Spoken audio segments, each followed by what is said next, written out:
With profound, humble gratitude and love to all venerated enlightened masters, we bow to the Almighty in soulful gratefulness for gifting us with their holy blessed presence. May all beings be awakened by their divine grace. Part 1 of 4.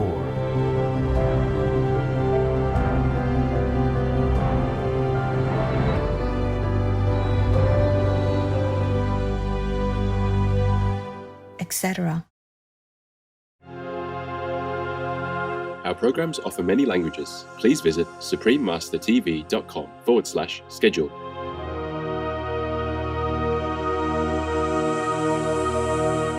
If the good that love does is not united to the truth that wisdom perceives, it is not really good, but it may seem to be.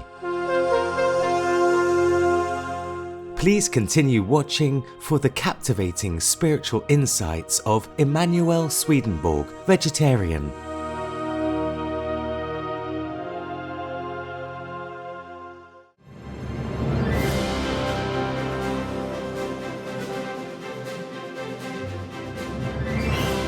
The animals too are strong, intelligent, industrious, mobile, and evolutional. They too are capable of growth and adaptation. Like us, first and foremost, they are earthlings. And like us, they are surviving. Like us, they also seek their own comfort rather than discomfort. And like us, they express degrees of emotion. In short, like us, they are alive. Joaquin Phoenix, vegan.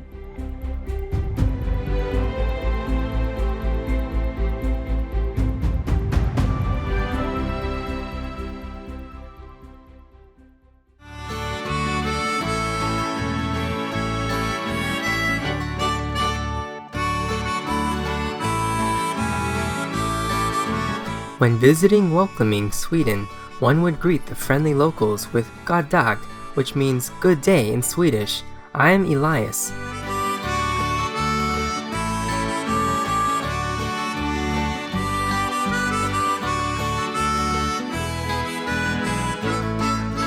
The nature-loving Swedes appreciate your eco-conscious choices and join you in the earth-saving, benevolent vegan lifestyle. May everyone soon realize that going plant-based is the most sustainable diet for ourselves and the planet.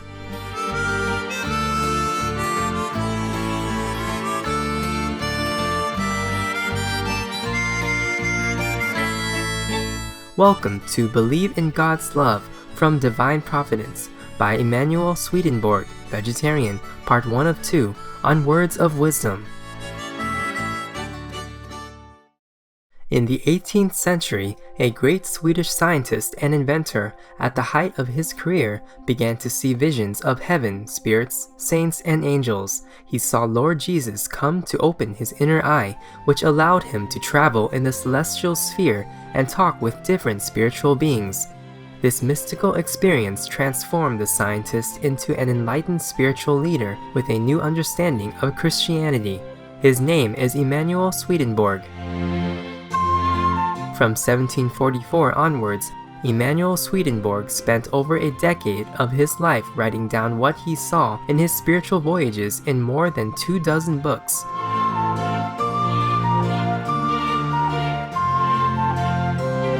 His visions of heaven and the afterlife, his realization that God is love, and his discovery of the Holy Bible's deeper meanings are just some of the revolutionary topics he bravely documented.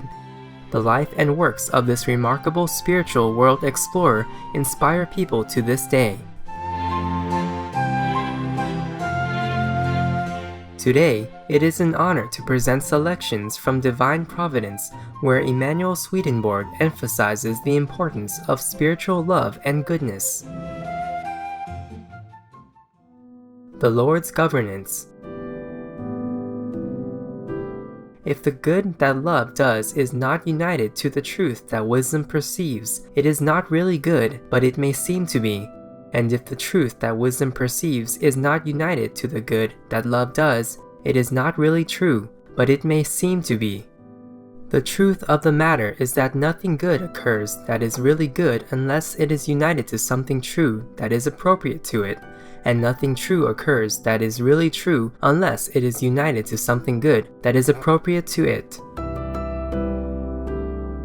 Still, there is such a thing as something good separated from what is true, and something true separated from what is good.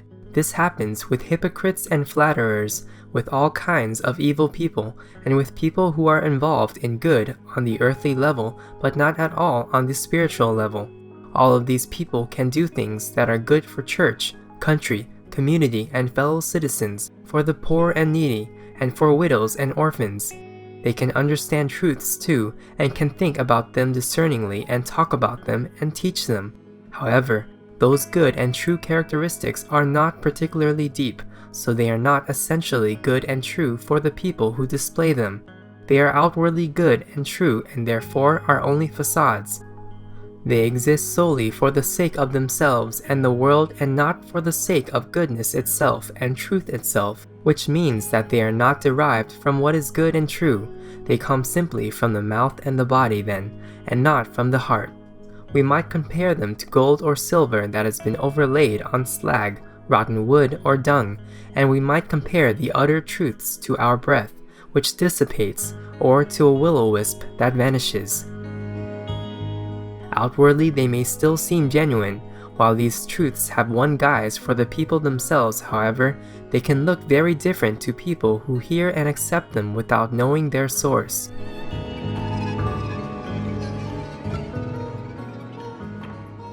The way we are affected outwardly depends on what lies within us. Some truth enters the hearing of others, and no matter whose mouth it has come from, the way the other minds grasp it depends on their own state and quality. It is much the same for people who, by reason of their heredity, are involved in something that is good on the earthly level, but not in something that is spiritually good. What lies within anything good and anything true is spiritual, and this banishes whatever is false and evil. Still, what is solely earthly sides with what is evil and false, and siding with evil is not in harmony with doing good. The reason that goodness can be separated from truth and truth from goodness, and that they still seem good and true even when separated, is that we have an ability to act, called freedom, and an ability to discern, called rationality. It is by the misuse of these abilities that we can seem different outwardly than we are inward, so that an evil individual can do what is good and say what is true, and so that a devil can pretend to be an angel of light. The origin of evil is in the abuse of the abilities proper to us, called rationality and freedom. These two abilities exist in both evil and good individuals. If love is not married to wisdom, or if goodness is not married to truth, it cannot accomplish anything. Love or volition does not do anything without wisdom or discernment. Love or volition marries wisdom or discernment to itself and arranges things so that wisdom or discernment marries it willingly. Because of the power given it by love, wisdom or discernment can be raised up, can accept things in heaven's light, and can grasp them. Love can be raised up in the same way and can grasp things in heaven's warmth provided it loves its spouse, wisdom to that degree. Otherwise, love pulls wisdom or discernment back from its height so that they act in unison. If they are raised up together, love is cleansed in our discernment. Love that has been cleansed by wisdom in our discernment becomes spiritual and heavenly, and love that has been polluted in our discernment becomes limited to our senses and our bodies.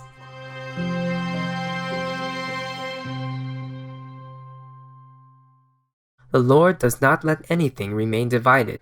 This means that things must be focused either on what is both good and true, or on what is both evil and false. The first of the goals toward which the Lord's divine providence works is that we should be engaged in what is good and what is true together. That is our good and our love, and that is our truth and our wisdom, because that is what makes us human and images of the Lord.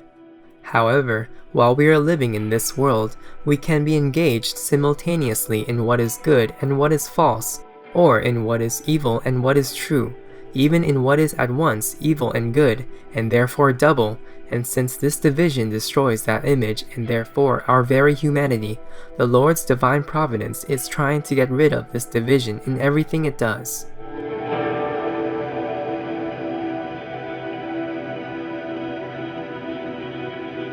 For more information on Emanuel Swedenborg, please visit swedenborg.com. Deny vegan so you can be real sick and get sympathy. Gentle viewers, it was a delight to have your company today for Words of Wisdom. Please join us tomorrow for part 2 of this program. Coming up next is Loving the Silent Tears, the musical, part 6 of a multi-part series. May God's love touch your heart always. Our programs offer many languages. Please visit suprememastertv.com/schedule and suprememastertv.com/WOW. Nos programmes offrent plusieurs langues. Veuillez visiter suprememastertv.com/schedule et suprememastertv.com/WOW. Nuestros programas ofrecen varios idiomas. Visiten suprememastertv.com/schedule e suprememastertv.com/WOW. Nossos programas oferecem vários idiomas. Acesse suprememastertv.com/schedule e suprememastertv.com/WOW.